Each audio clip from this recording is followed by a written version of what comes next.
Alright, so one might ask, why situational awareness? And this is what we need to ask ourselves. What risks or threats are present to us? Particularly if you're up at like 4:26 a.m. in the morning.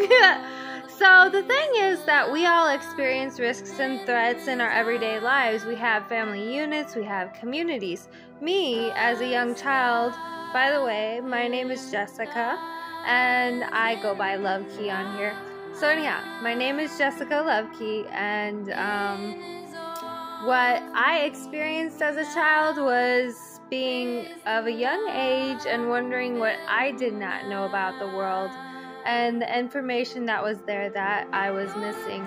Situational awareness taught me that, but not only that, I was curious and inquisitive about the human mind, about why things happened the way they did. So I played a backwards game, and I learned everything backwards basically, and went through our system and played until I learned and had satisfied my own curiosity. So the thing about situational awareness is, when I was 17, I had an uncle that had committed suicide, and I didn't understand at that age, and I asked my mom and my dad, and they didn't have a real good answer as well. So I told them, I said, I think I kind of want to find help. I think I want to start learning. So I researched on the internet, and I was looking at all the different things like problem solving and reasoning and algorithm and things like that. But then I looked at psychiatric stuff and psyche and what I could learn about that. And so that started my journey of, what about the human mind? What do I not know as a human being? If my uncle commits suicide, why did he do something like this, and why don't I understand it as a young child? So when I went on my journey, I pretty much took the steps towards understanding the most important things from a police perspective. I grew up learning a lot from the police and learning that the outside world pretty much broke very much of the family unit and communities through death and violence. And situational awareness is a type of violence prevention.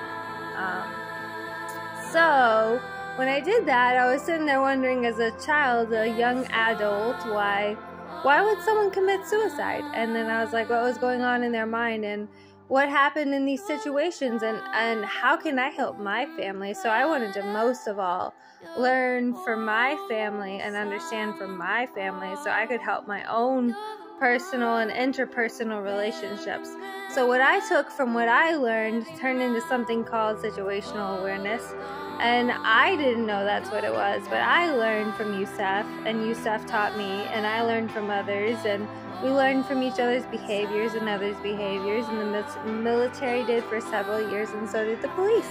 And so we have things like kinesics, proxemics, and just like different biometrics that measure and test all these different things to show if they're really true or accurate or not. And the truth is that in all these situations that they are accurate and correct.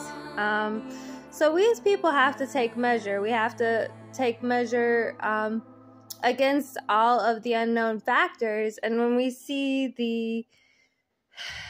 the indicators, the pre-event indicators present themselves when we stay left of Bing, we can mitigate that risk, that threat, that anomaly before it happens, once we establish a baseline.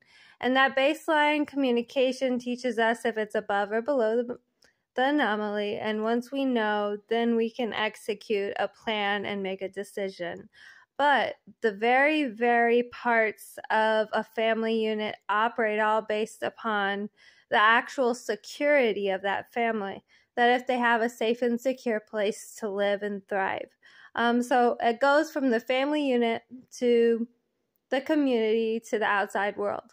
And so when we do this and we create our social work to mitigate some of these factors, when we teach situational awareness, when we teach our military and our police, we are creating a lot of preemptive prevention and being proactive about it. And that's the best thing we can do in life, because essentially there's a lot of cognitive decline. So us as people are living in a decaying world of cognitive decline. And because of this, people do a lot of violent things towards one another, towards themselves. And because of that, the best thing we can do is sharpen each other's senses and mind against all this violence, and cause a prevention instead of just reacting to it once it happens. Because the police don't actually go for the preventive part most of the time. They more or less respond to it and react to it once it happens. But with what Youssef is teaching, with what we're teaching with situational awareness, is that it's a pre-indicator to the violence that we can mitigate or change. A baseline and an anomaly above, we can change by intercepting it, basically like you would at a football game. And you know, if you intercept that throw and you catch it and you win for the team, the other team, or the team that you're the team that you're basically pitching or catching for, well, then you win. You win a game, and you win a game together. And that's the way the world should be. We should be providing together. We should be supporting one another.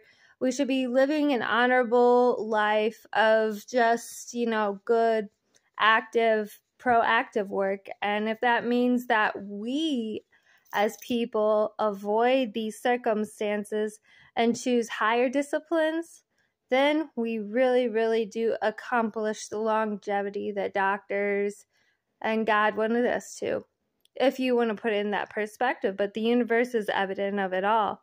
So when we do that, we are protecting and growing and thriving in our lives in the way we're meant and supposed to, that supports the rest of the universe, which it comes from a physics perspective. So there you go. That's why we need it, because of all the cognitive decline in families and communities and in the world.